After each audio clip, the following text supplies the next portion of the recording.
और अब बात करेंगे शिवसेना के मुखपत्र सामना की, जिसके संपादकीय में लिखा गया लेख हर बार किसी न किसी विवाद को जन्म देता है और सुर्खियों में रहता है।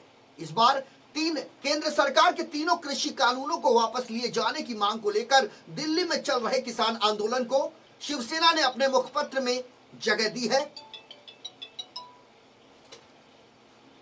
शिवसेना ने अपने मुखपत्र सामना में लिखा कि केंद्र सरकार सुप्रीम कोर्ट के कंधे पर बंदूक रखकर किसानों पर गोली चलाने का काम कर रही है। दरअसल शिवसेना के इस कथन का कहने का तात्पर्य इतना है कि केंद्र सरकार सुप्रीम कोर्ट के जरिए दिल्ली में चल रहे किसान आंदोलनों को खत्म करने की साजिश कर रही है।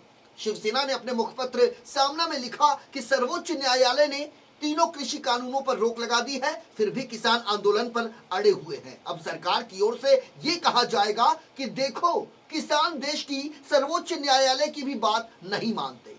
सामना में लिखा गया है कि सवाल सर्वोच्च न्यायालय के मान सम्मान का नहीं, बल्कि देश की कृषि संबंधित नीति का है।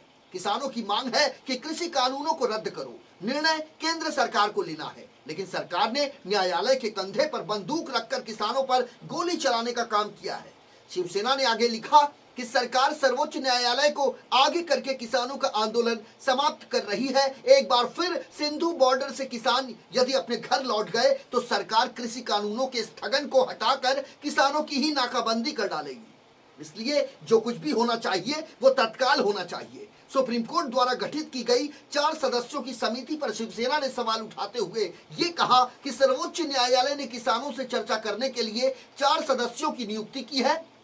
ये 4 सदस्य कल तक कृषि कानूनों की वकालत कर रहे थे, इसलिए किसान संगठनों ने इस कमेटी के सामने पेश होने से इनकार कर दिया है। तो कुल मिलाकर शिवसेना के मुखपत्र सामना के जरिए केंद्र सरकार को घेरने की एक बार कवायद शुरू हो चुकी है।